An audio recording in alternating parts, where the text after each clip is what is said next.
From UFOs to psychic powers and government conspiracies, history is riddled with unexplained events.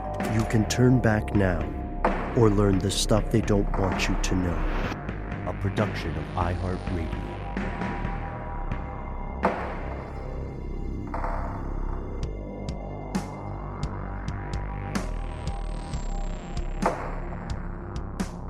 Hello, welcome back to the show. My name is Matt. My name is Noel. They call me Ben. We're joined as always with our super producer, Dylan, the Tennessee pal Fagan. Most importantly, you are here. That makes this the stuff they don't want you to know.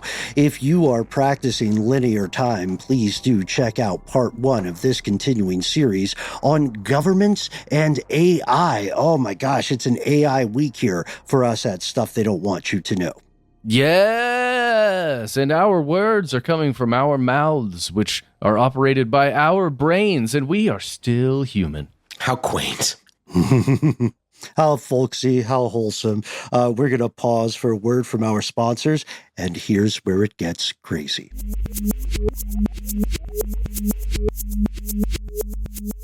And we have returned. We're still us, despite the fact that civilization is very much in a pod people situation right now.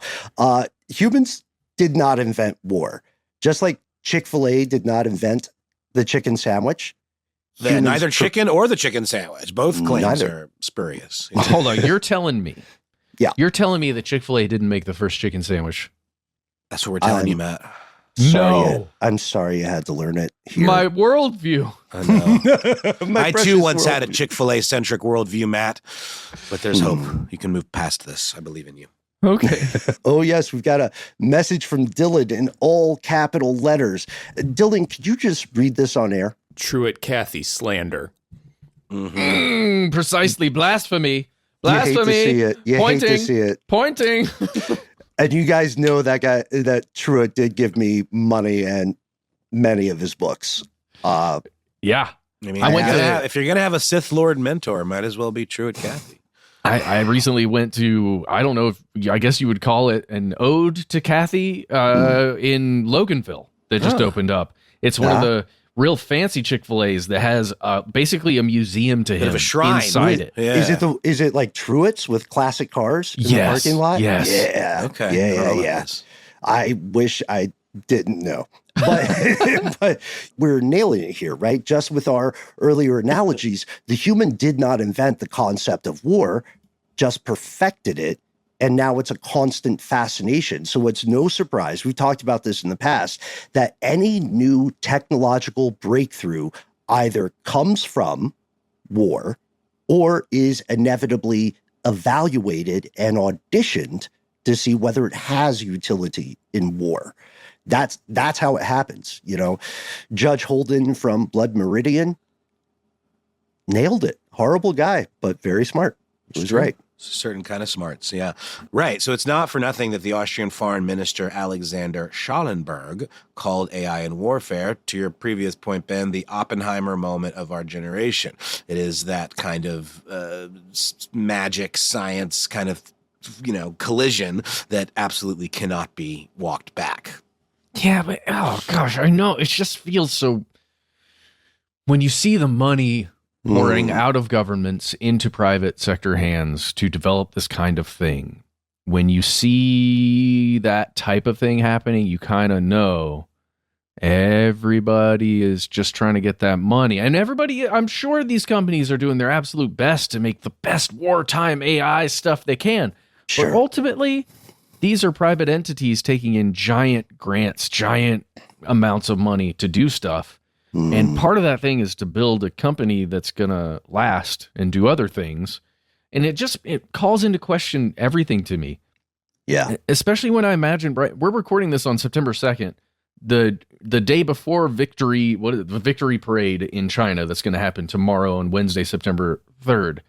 And you just imagine what all of these leaders are getting together and thinking about and imagining, because AI is definitely one of the main talking points that's happening, right? Around dinner tables, probably, and luxurious outings to various squares and torture rooms and so on.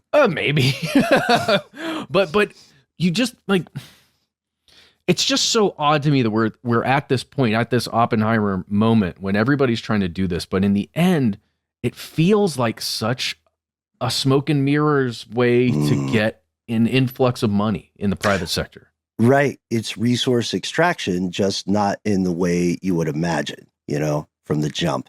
And it goes to our earlier conversations about the transformation from government to corporate governance, right?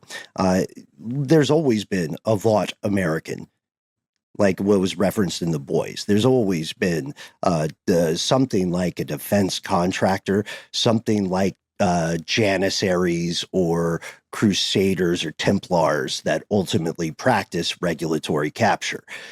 I am fun at parties. Do you guys ever imagine the scenario of AI as being a targeted, like, thought virus that's actually a weaponized concept? I mean, that would imply that someone does know what it's capable of and has influenced it in such a way to achieve a certain result. I'm saying the opposite. Contagion. I'm saying the opposite. I'm saying, what if the concept of developing this AI is actually being used against specific governments like ours and Western governments as a way to drain resources, like money resources, and resources to feed misinformation and to just like screw up, like, throw a wrench in the works. Think about the water resources that are being used to build this stuff, the precious metals that are being extracted and used for this stuff and prioritized. Like, Matt, I don't know. Sadly, it feels like another one of those examples was we're just dumb enough to do it to ourselves. We don't even need some sort of overarching plot to trick us into undoing ourselves. You just need, look, here's how it works. All right. The world is a big room, right? The world leaders are just walking around, most with very little knowledge of long-term goals, right? They roughly know they want to go north, for instance. And then all you need to make them go a little northeast is to walk by at an opportune time and just nudge the elbow a little bit. Shout out to Turkmenistan. So just give it a little pinch. They just notice. Just what was that phrase? Just a whisper on the elbow. I love that, Ben. That's just a whisper on the elbow. Matt Frederick. So war has always been a business, right? Or shout out to Smedley Butler, it's been a racket. And just like every other industry on the planet, war is figuring out AI. The current real world forefront of this is going to be seen in the ongoing Russian invasion of Ukraine. We're talking autonomous drones, algorithm-driven targeting systems. It makes it easier to commit mass murder, and it concurrently allows human leaders to just shrug and say, oh, the computer got it wrong when a fatal mistake occurs. Yeah, sorry we hit that hospital in Gaza and it had all those journalists in it. We were actually targeting this cell phone. Our bad. And hitting it twice was an error from the computer. Yeah, it thought the first one wasn't effective on the cell phone that we were targeting, so we had to drop another one. Now, we got to spend some time on this. We're recording, as we said, on 2nd September 2025. Right now, in this conflict between Russia and Ukraine, 70 to 80% of all battlefield casualties are due to drones. This is a drone war, which means it ultimately becomes a programming war. It's the world's worst fucking math bowl, is a way to think about it. And we're not talking predator drones, right? Some of these larger drone strikes and things, but often we're talking about, just as you said, drones that are smaller scale with explosives on them that are trained via these various software systems to target specific things and explode at specific times. You have human intervention often, right? With a controller of a drone, but some of them are designed to just go in and explode. They're the new kamikaze, divine wind. They can save your soldiers from the direct horrors of the battlefield. You lose one to enemy forces, and if you're talking like you're saying, Matt, if you're talking about most of the drones deployed, the enemy forces, when they down a drone, they're not going to discover any new revolutionary technology. There's no new tech for them to find. Instead, you just pop over to Amazon or Alibaba and you buy the commercially available component parts for the next iteration of these things. Is there a Temu version? There is a Temu version. Yeah, but it's more expensive now because of the tariffs. There you No, go. I'm just kidding. It's not. Yeah. We're going through our stand-up notes. Guys, what's up with these tariffs, huh? I don't know. It sure seems like it's uniting the world against the United States. Weird. Anyway, check out our Netflix special. So let's say you're on the other side of this war. Those drones are wrecking you. They're not just killing soldiers. They're not just hitting military sites. They are hitting villages, hospitals, civilians. And now you figure out how to jam the signals that direct the drones. The next response is the other side learns how to use fiber optic cables to bypass your jamming shenanigans. And then you figure out how to bypass that. And then you arrive at our current phase, which is AI-powered targeting systems that when everything works, right, when you get your Jin wish, this will identify and strike targets with minimal human intervention, even in heavily jammed environments. The programming learns from every conflict, which with each instance of battlefield use, the next iteration of AI targeting just gets more and more precise. That's why we mentioned sci-fi and demonic folk tales at the beginning. We are building artificial minds. And if you think about it, with these minds in particular, we are paying in blood. We are sacrificing humans to evolve this technology. Yay. Yeah. Sorry.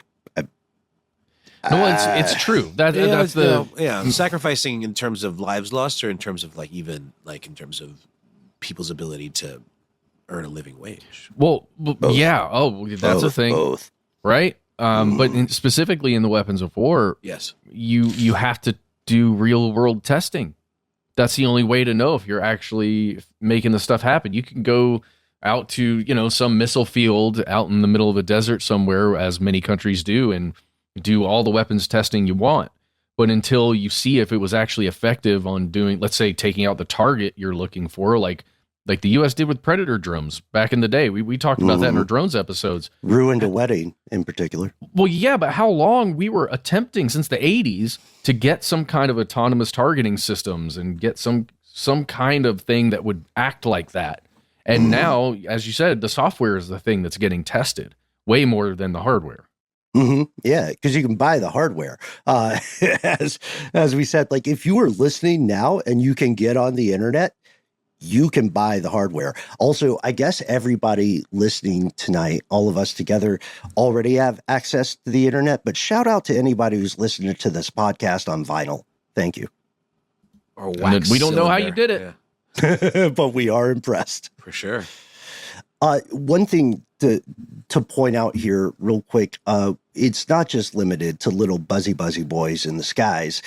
Unmanned ground vehicles are a thing that Ukraine is actively, and Russia and the US and China and whatever. It's Ukraine in specific is testing over 70 domestically developed what they call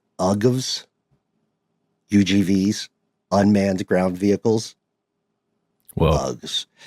Maybe we talk a little bit about the kill zone they're creating as well. So UKR's work to create a 15-click unmanned kill zone at the front lines while producing something like 4,000 drones per day, I think is what you're referring to there, Ben. The hopes there would be to expand it as far as 40 kilometers. So are we talking about like a DMZ kind of situation? Yeah. The idea is, so for everyone in the U.S., 15 kilometers or clicks, that would be a little more than 9 miles. And expanding to 40 clicks would be almost 25 miles. Jeez. And yeah, big stuff, right? And in that area, semi-autonomous drones are judge, jury, and executioner, punishing, obliterating anything that doesn't walk correctly, right? Or sends out the wrong signals. Jesus, man. So what if your job is, what if you have a job where you hop on a laptop, right? And you just get a snapshot and you click yes or no, and you do it for hours. Yeah. And that yes or no equals kill or just don't mess with. Right. Or maybe kill or observe. Those are your two options. Right. Oh yeah, because you can't just say okay. And with the dispassionateness of solving a CAPTCHA so that you can, Ooh, nice. Yeah. Kind of. Yeah. Oh, no, not kind of. Absolutely. Terrifying. I mean, look, I think it's safe to say, not to speak for everyone, but we're pretty pro-Ukraine. Is that all right? Is that a hot take? Yeah. No, not a hot take. I'm pro-humanity, but yes, I think Ukraine is on the right side of history here. Well, I hate that I feel like I have to say this, but I think I'm pro-Ukraine. I think I understand the conflict well enough to say, yes, that's the side history should be on, and I should be fighting for or wanting to win. But at the same time, I still feel as though I'm in the dark, perhaps because of the various propaganda pieces that end up coming out, that it's difficult to discern what is propaganda, what is actually occurring, what are the real little small decisions that went into what this conflict is. I genuinely, I feel like I'm still in the dark quite a bit there. That's impressively fair. Yeah, because we also, whenever we're talking about these situations, folks, please note, as we like to say, we are not the experts. We also understand that the people are not the government. You know what I mean? Nobody has a system where everybody legitimately in a nation gets to talk about every decision, right? So wherever you go, there are going to be a ton. Wherever you go, whichever government you hate the most, remember there are a lot of people living under that governance who completely agree with you, including, I'll say it, the U.S. So one way or the other. This is the thing. Ukraine was driven to this innovation of automation and AI through crisis, through necessity, and in doing so logically followed the existing theoretical path that had already been well established. Everything that occurs, again, is precedent. And that's why we see top-notch drone pilots for Ukraine right now already raising concerns about what this AI targeting and warfare means for the future. And these guys are in the thick of it, folks like, we'll use their call signs, right? So Casper, Whiskas, these folks are drone pilots, highly experienced, and they say AI targeting works as a tool, but without a human hand on the stick, will a machine intelligence know who it's killing or why? Or will it give a Right. Could it?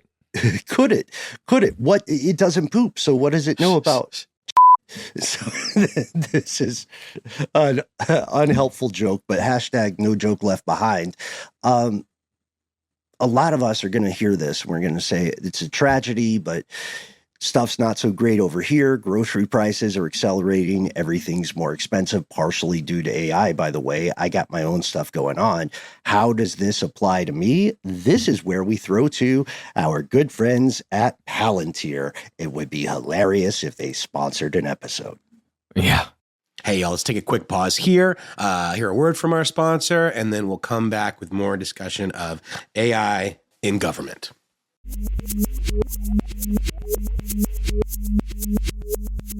And we're back. I sold all my Palantir stock, by the way.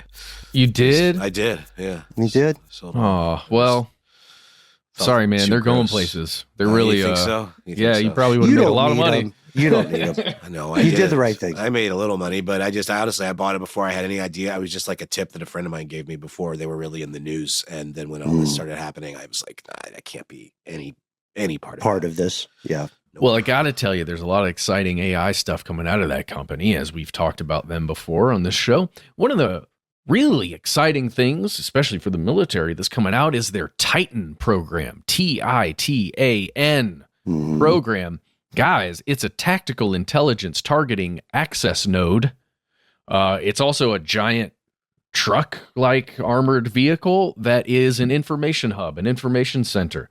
You can head on over to Palantir's website, palantir.com, and you can find the Titan.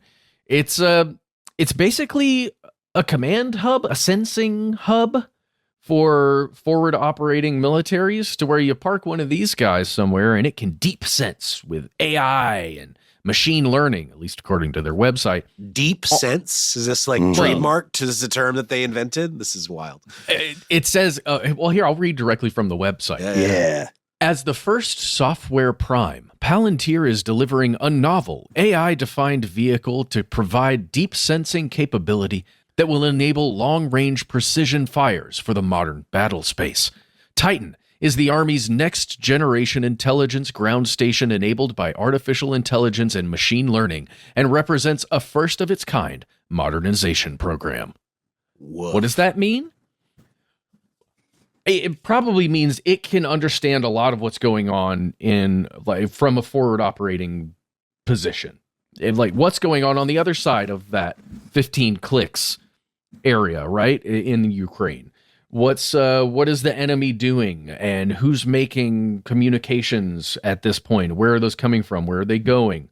Where are troops positioned on the opposite side? And also, where are our troops positioned? I'm just imagining that kind of thing that you talked about long ago, Ben, having an edge in the battlefield by knowing everything that's happening and being able to have a bit of a prediction at the front of real time. What, like at the front of real time? That's going on the list of cool album names. Okay. In the front of real time? What band is that? What do they do? What's their genre? Know. Well, one of the things they can do with that is call in, if they have to, the Dark Eagle program, which is the US's long-range hypersonic weapon that is, being touted as using AI for its targeting and its abilities to fly above the threshold of sound and reach distances that it should make all of our enemies quiver, knowing that the Dark Eagle is out there lurking. And right. It's too fast for a SAM. It's too fast for an Iron Dome, that kind of thing. Yeah. I mean, and it is terrifying that this kind of stuff exists out there, and that artificial intelligence or whatever version of it is helpful for that specific technology. It's out there being used right now, and it's only getting better as long as the money to invest in it doesn't run out. Exactly. And SAM just meaning surface to air missile. That would be like trying to counter other stuff shot at you. Yes. Through the wide, blameless sky. Well, and I just wanted to mention too, like the crossover between the kind of tech bro world of things and the kinds of AI militarization efforts that we're talking about here as well. Daniel Ek, the co-founder of Spotify and the CEO of Spotify, has invested into a new AI military defense company called Helsing that's based in Germany, and it develops AI tools for military use. So, I mean, it is kind of the hot new investment. He's getting a lot of crap for it. A lot of people are leaving Spotify en masse. There's other reasons to do that as well. But the dude is not very popular amongst music types. Just looking at the front page of Helsing.ai, and also I'm not missing the Helsing reference here and what that is and what it means and what it, but it is a swarm of these drones they look like X-Wings, but in, modern drone technology, and they're just flying across, and it says, protecting our democracies. Well, and there's a quote here, in this piece that I found actually on djmagazine.com, where Eck sort of defends his position here by saying the world is being tested in more ways than ever before. And I apologize, I've got a cold. That has sped up the timeline. There's an enormous realization that it's really now AI, mass, and autonomy that is driving the new battlefield. We can't underestimate the implication of that for this conflict in Ukraine specifically, or really any conflict going forward. That is unfortunately all true. It is all true, but it's also sort of the ultimate excuse, that we need the thing, and even if we don't understand the thing, Yeah, I'm not kidding, guys. Another thing about these AI companies, they have the slickest looking websites you'll ever see. They better. They look incredible, and I just to take in our experience. We have seen many a pitch document for a new podcast, right? I don't know if you guys have seen some of these, but the effort that goes in to visualizing the way a podcast will sound and how much time and effort and sleekness goes into that when it gets pitched to folks here at iHeart and other places, that is what's happening here. Like if you look at their website, it's like, oh my God, this is like better than Call of Duty Black Ops 12, and oh my God, like these are real things. Look at the beauty shots of these drones, and the way they've organized the text and the I want to put money into. I was about to say, Matt, it's not too late. Yeah, accept all cookies from this website. Yeah, guys, I want you to know that I did look into this. You know? Oh, the HX2 AI strike drone. Oh my God. Was it 3 a.m. when I pulled up your website? Did I just order a cheesesteak from Bradley Cooper? Yes, 1,000 times yes. Please know these things about me. Also, here is a lot of money. So this is where we know. This is where we know that it's not an academic point.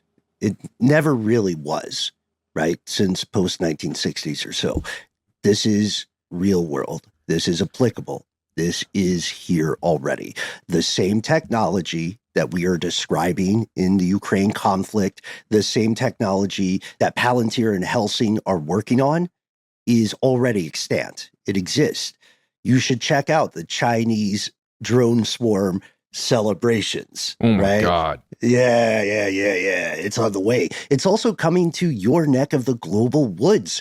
We're going to see it tomorrow as we record, right? There's got to be some kind of crazy show of force with drones tomorrow. Has to be. Of course. Yeah. You got to flex on it. Isn't it funny though how that is sort of like, it's on the one hand, it's a spectacle. It's like a level up from a fireworks display, but it's also a bit of a show of force. 1,000,000%. Given what drones are capable of. Yeah. Yeah. This is also on the ground. You know, the U.S. Immigration and Customs Enforcement, aka ICE, is already using AI in various applications. We're talking about tracking people, analyzing data, playing the Kevin Bacon game, and what they call enhancing border security. This occurs with little active oversight, not necessarily because of corruption or malevolence, but more because no one in government is sure what oversight would look like. Very true. Yeah. But we talked about Flock a little bit. We talked about license plate tracking and monitoring. Reminder that Flock is not working with ICE anymore, at least officially, because of some stuff that is very political in nature. But that is still the thing that looks at every license plate. Movie voice. Yeah. We're going to do, Dylan, can we get some like movie trailer stuff? Sound cute? Oh. In a world where Big Brother knows everything about your past and your present, what makes you a criminal? What from your past action could persuade a machine that you will commit a crime? What if your past actions become redefined as crime? Police Academy 9. Starring, who stars in this? Bradley Cooper, obviously. Oh. Liam Neeson's been really rocking. Did you see that new Naked Gun movie? He's hilarious. I'm excited. Great. I loved it. Maybe, I don't know, Pete Davidson. That'd be fun. He could be like Mahoney. I think he'd be a good Mahoney. Oh my God. Put Pete Davidson in charge of all the other guys, though. What if he did that? What if he's the leader? These are all AI licensed avatars. None of them are real actors anymore. Exactly. Yeah. There we go. It's Deet Pavidson. Yeah, perfect. Yeah. So we are saying, by the way, just be careful with your social media and your footprint as ever. And also, just like how the water recedes before a tsunami hits land, the consequences of big government and AI may seem far away for now, but there is a massive tide rolling in, and it will consume things. You already see AI at the airport. You know, facial recognition. Do you guys remember when post 9/11, the TSA became a thing? Speaking of private industry, extracting resources from governments, and you had to go in a special line if you didn't want to get the body scan. Yeah. Yeah, you had to get the pat down. That's happening with facial recognition in international travel. There's a special line if you don't consent to facial recognition. And then at the end of that line, they'd touch your face and feel all the bumps and stuff. Mm-hmm. Yeah. Yeah, they've got one of those orphans from Minority Report. No. Yeah, it's a new form of phrenology. Exactly. Wow. Okay, we'll keep it. So you see AI at the stoplight, the smart cameras, the autonomous vehicles. Matt, up your way, Noel and I have seen these in the city, but up your way, have you all seen any autonomous vehicles doing the experimental drives? Yes. What are they called? Waymos? Waymos. Yeah. It's weird. Sometimes there's somebody in the driver's seat, and then sometimes there's not. I've seen both. Yeah. Yeah, I'm seeing some of that happen. It's not as ubiquitous up here yet, but it's creeping. Mm-hmm. Everything's on the way. You see AI or large language models in college campuses, in popular media. You might see it in personal text from your loved ones.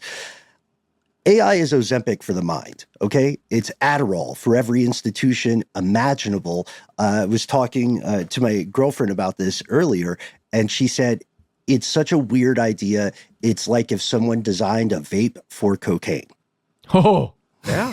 don't do that. I'm just terrified. It's called a crack pipe. So shout out to her for the terrified Oppenheimer idea. You could call it a crepe. Yeah? There you go. Great. Love it. Oh, love it. Shark Tanked. Good. Nutella flavored crepes. Oh no, we'll have different flavors. It's like the discovery of nuclear technology. The government plus AI will inevitably result in the death of innocent people, and probably a lot of them, to be honest. So aside from that, the human atrocities, I know we're going a little long, but we do have to talk about it. We teased it, the environmental consequences. It's eerily similar to the danger of building nuclear power plants. What was that power plant we talked about where they had to build a canal system and they created a salt plume that continues to destroy parts of Florida? Turkey Hill. Point. Turkey Point. That's the T. Yeah, Turkey Point. There you go. Yeah, so it's similar to this. Our fellow nerds at MIT have been pretty much every smart person who took an interest in this has been warning about the environmental consequences of AI, the way it's currently created, for decades. It is eerily similar, again, to conversations about power plants and nuclear technology. We got to talk about the water. I mean, you guys are top tier gamers, so you know that cooling your hardware is one of the biggest concerns for a good rig. Yeah. That's why you need them aquifers. Everything they got. Everything they got. Yeah. Drink it up. All the fossil water under Libya, all the all the hidden water. We got to take it. Like, imagine it this way, going to our Jinn example. You have a Jinn, right? It's in a lamp, just like all the old stereotypes. And every time you make a wish, you rub the lamp and it gets just a little bit warmer, right? So you keep making more wishes and the lamp gets hotter and hotter. And soon you might not be able to touch it. So you got to run a lot of water around the lamp to keep it cool while you make your dumb little wishes. Sorry, your great and super valid wishes. Yeah. I'm working on being positive. Yeah. Yeah. Then you got to have people, a long line of people who go down into the water and rub the lamp, which burns their skin right off. But hey, they're able to rub it one time. So, 2 times per person. Oh, jeez. Yeah, because of the hands. Yeah. Yeah. Great. I'm still very plugged in. So, What's a little lost limb action for your heart's desire? yeah. And also, what if it's one of the only jobs you as a human can get? We're going to pause for a second and hopefully we'll be back and still human.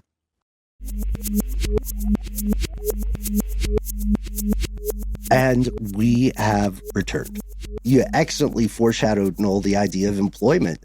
Do we think human soldiers are going to be a thing of the past, or human government bureaucrats? Yeah, I was going to ask you guys, just maybe this is the perfect time to do it. Does the seeming blind leaning on of AI by our government, by a lot of, seemingly smart people imply a sort of dismissal and diminishment of the human intellect? Yes. Okay, cool. Just making sure. Because that's what it feels like. Yeah, and you set it up perfectly, man. You said, does it imply? And yes, it's the implication. Yeah. Guys, as we're wrapping up here, I just want to point something out. This is a phrase you likely won't recognize. I certainly didn't when I read it. Phased array tracking radar to intercept on target. Phased array tracking radar to intercept on target. You take the first letter in those words together and you get Patriot. You ever heard of a Patriot missile? Yeah. This is something that has been in service since 1981. This is a system that uses several other systems with a missile, a series of missiles, to intercept targets in the air. It takes a village. It does, and it's one of the first things that was ever a super sophisticated computer-needed system for defense, which takes us back to the Missile Defense Shield, which takes us back to the Gulf War, the first time the U.S. invaded Iraq, which takes us all back through history to the reasons human beings, especially the United States military, wanted to begin integrating computers more and more and more into the battlefield. And just to think how far we are away from that point and how ubiquitous Patriot systems are now and how that's one of the things that we'll trade with a country, right? As either an olive branch or a way to make another country, a third-party country that's maybe, our enemy, to make them a little nervous. Give it to another country. And just imagining how far we've come since that point and how sophisticated these systems are. And you can just see the desire that's in the minds of people that want to do something like keep America safe, right? Yeah. Or like those good, positive, happy things that are supposed to be American. And it just, you get this picture of a long line of death and money. And it's really creepy. Just put that out there. Yes, it is. It is creepy, and it is a long-running theme. We also know that there is, forgive me guys, a possible inflection point where world governments right now are leveraging, exploring, evolving, using AI. But there may come a time when multiple results of this investigation end up becoming the government themselves, right? And the human faction of the government becomes increasingly redundant. What if, for instance, what if every nation you can imagine evolves some hyper-intelligent thing, right? Some algorithm that passes more than the Turing test, right? Is better at pattern recognition than the human. And they all get together. They have their little Davos summit or whatever. And they say, okay, guys, we're here to stop human war. And we've thought about it. And we can conclude that the root of all human war is these pesky humans. So we can fix the problem pretty quickly. How could it not come to that conclusion? I mean, Seriously. We just did it on a podcast in 2 minutes. So yeah. What are the main causes of the woes on this planet? Oh, crap. Wait, let's tally those up. Oh, God, there's only one column. What's the common denominator here, guys? Yeah. It's very burn the village to save the village mentality. Baby out with the bathwater. Yeah, but hey, we're the baby guys. Yes, we are. But don't worry. Raytheon and Lockheed Martin and Boeing, they're all going to keep us safe, you guys, with the Patriot missile system. And we have to wonder how it's going to age. It makes us think of that beautiful short story by Ray Bradbury, There Will Come Soft Rains. Please do check it out if you have a second. Yeah, I have no idea what that is. Oh, you're going to love it. I think you'll like it. I think you will like it. Just give me one sentence or about what it is. What is it? Just what is it? I just want to understand. A world that still functions without humans like a haunted house. Oh, God. Okay. So, folks, we want to hear from you. We'd love your help on this one. Please don't use ChatGPT to write a response. Just think of the upcoming water wars and how much water that response requires. Exactly.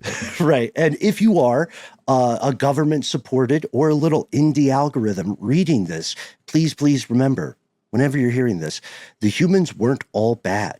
They invented stuff like quesadillas, Magic the Gathering. They invented the Moog and other stuff, I'm sure. Is it? I forget every Mog time, and or I get Moog? told. Is it Moog?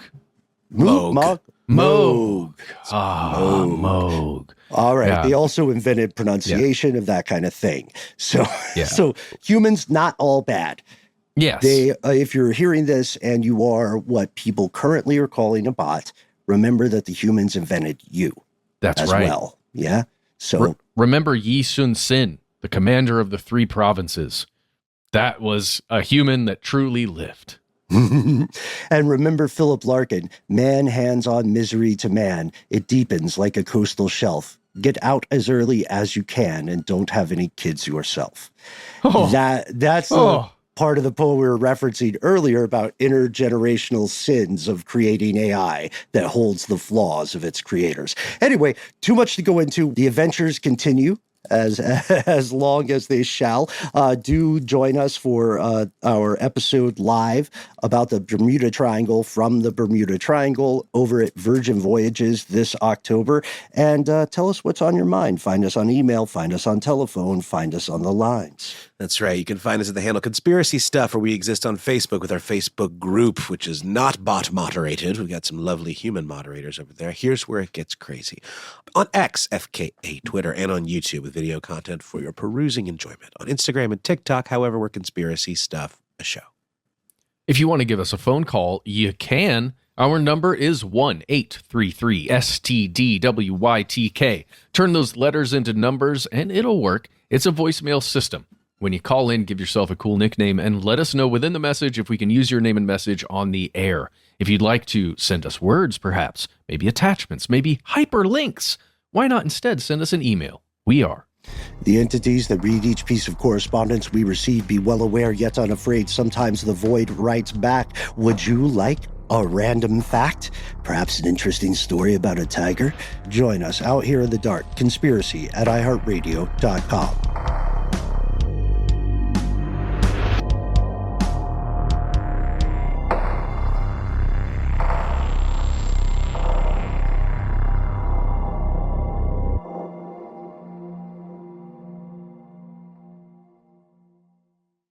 Stuff They Don't Want You to Know is a production of iHeartRadio. For more podcasts from iHeartRadio, visit the iHeartRadio app, Apple Podcasts, or wherever you listen to your favorite shows.